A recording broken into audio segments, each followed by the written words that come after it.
কত শ্রমিক কাজ করতেছে। পদ্মা সেতু তো পদ্মা ভাঙা শুরু করলে এখন আর থাকে না। পদ্মা ভাঙা শুরু করলে ভাঙ্গা জায়গা এক খেলা ভাঙ্গে নিয়ে যাবো এইটা দেখবো 1 ঘন্টা পরে দেখবো সব ভাঙ্গে লেগেছে। পদ্মার কিন্তু ভ্যালু আছে যেদিকে তো ভাঙা শুরু করে এদিকে এই জায়গা কত মানুষের কুল খালি করছে ভাঙ্গা, কত বাড়ি ঘর কত কিছু। তারপরে এই যে পদ্মা, তার নামও দিয়েছে পদ্মা। পদ্মায় মানুষের কুল রাখেনি, কুল ভাঙ্গা চুরমার করে ফেলায় তার নাম হয়ে দিয়েছে পদ্মা।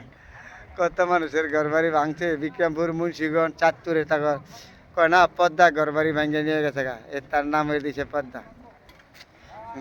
কত মানুষের কুল ভাঙছে পদ্মা। চাঁদপুরের মানুষের তো বাড়িঘর ভাঙছে, মুন্সিগঞ্জ, আবার অনেক জায়গায় সিরাজগঞ্জে মানুষের কত বাড়িঘর ভাঙিয়ে নিয়ে গেছে গা।